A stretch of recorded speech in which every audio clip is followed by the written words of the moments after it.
Hey everybody.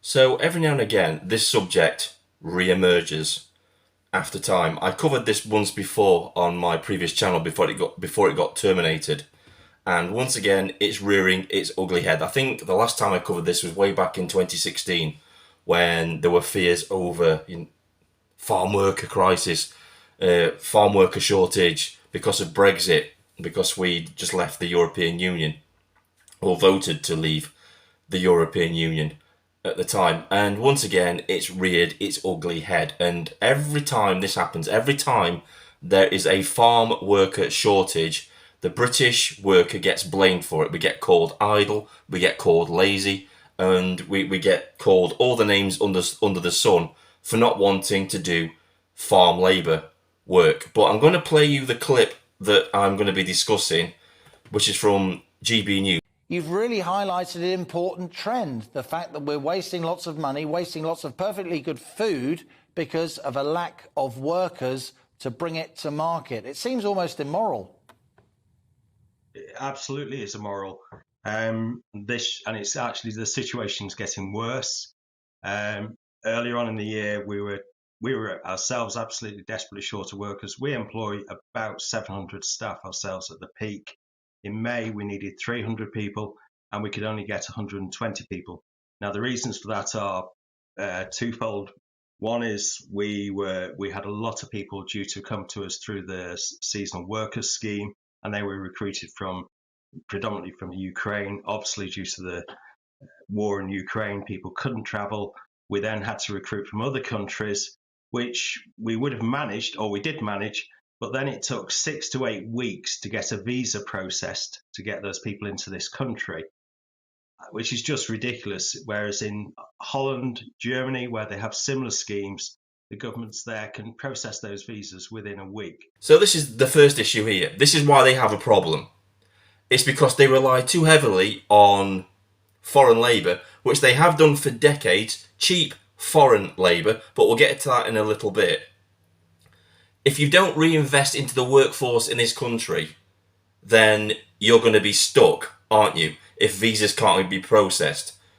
The most logical thing to do is to have an indigenous workforce that you can rely on, and then if you need to top up your staff because you can't get enough indigenous people to work for you, that's when you go abroad and you look for foreign labour.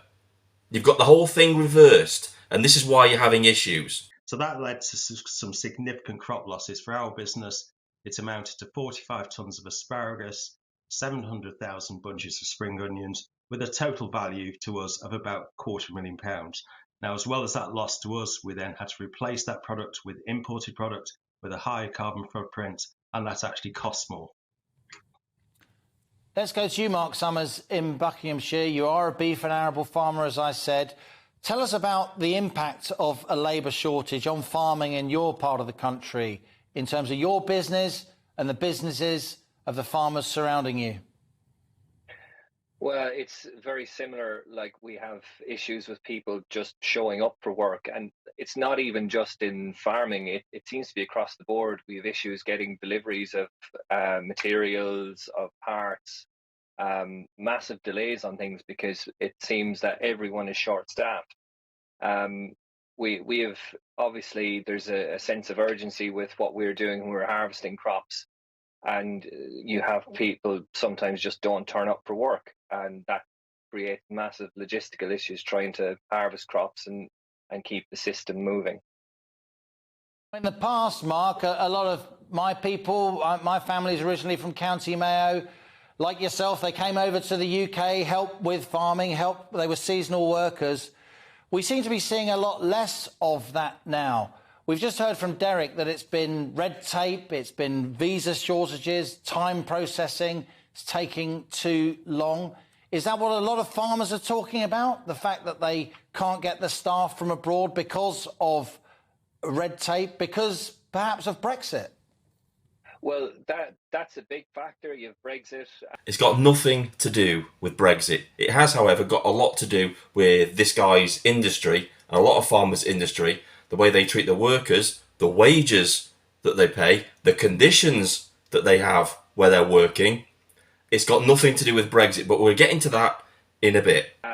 You have all the red tape that goes with getting a visa. The other thing you have is because of the cost of living, as well, as you were talking about earlier on, it's a massive factor. It's not really worthwhile anymore because the hours are long, the wages aren't really there to match it, and it's just easier to do other things, or even with what we've had with people who have had COVID payments for so long that it's just easier not to work at all.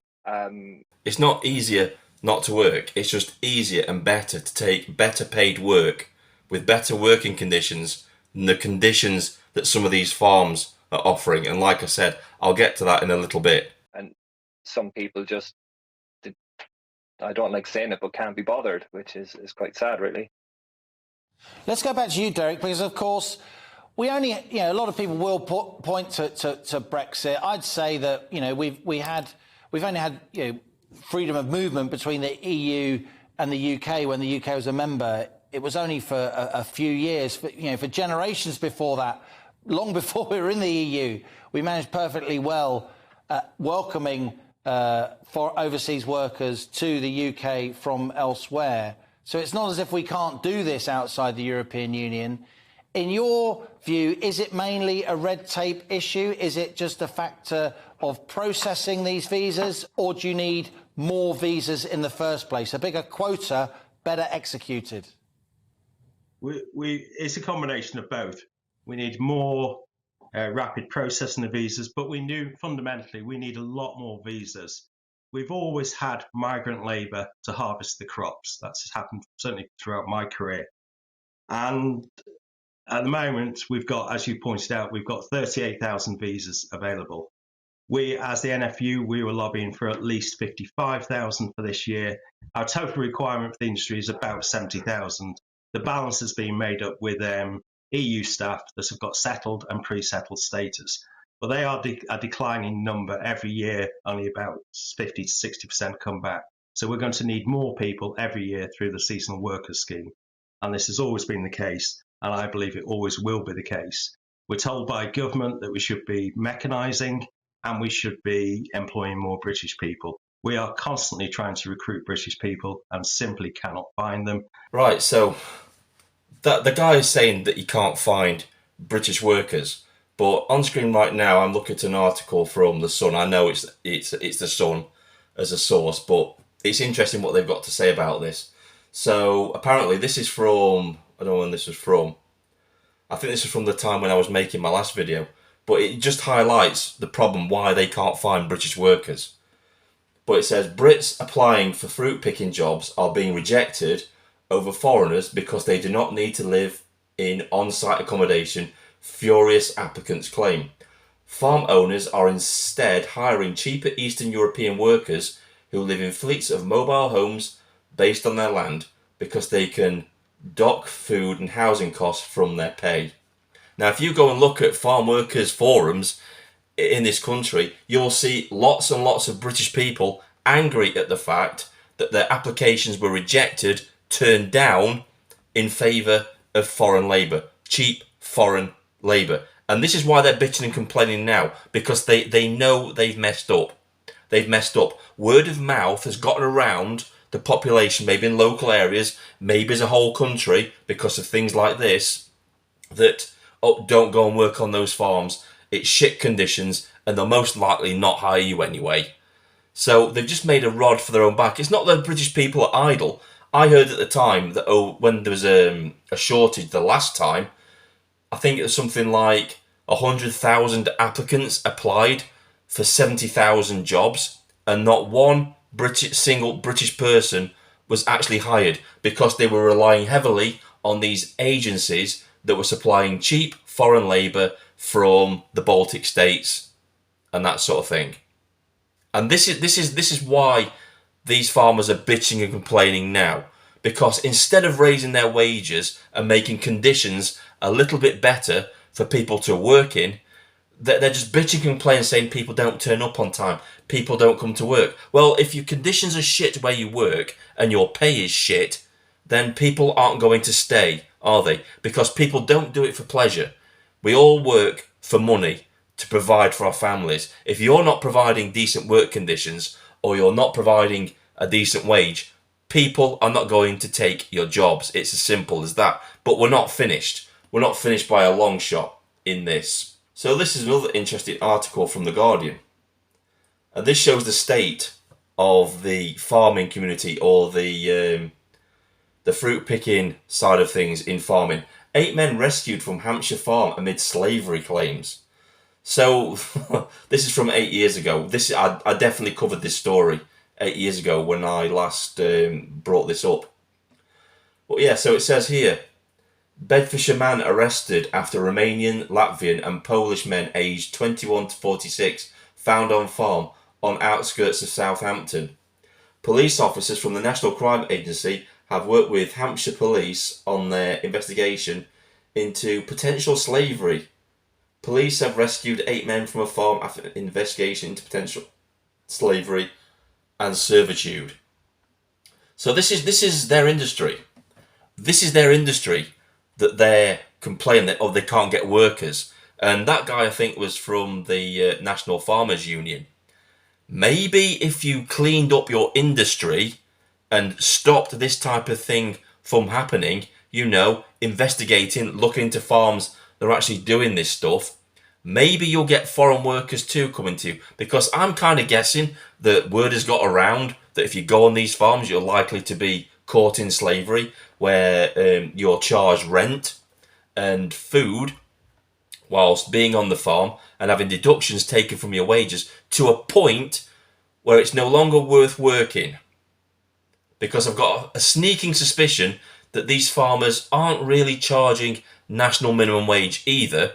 So if they're really charging people as well as paying a below average minimum wage anyway, why would people want to come and work for you? They wouldn't, would you? And these people, they go back home after their experiences and they tell everybody what happened to them on these farms. So it's no wonder that you are having a slight labour shortage if this has gotten round. And he said so himself. He said so himself in the video that less and less people are coming every year. Maybe that's because of their experience. Maybe that's because of the experiences they're having on your farms that they're deciding, you know what, it's just not worth it. And as you can see from on the screen, these aren't isolated cases.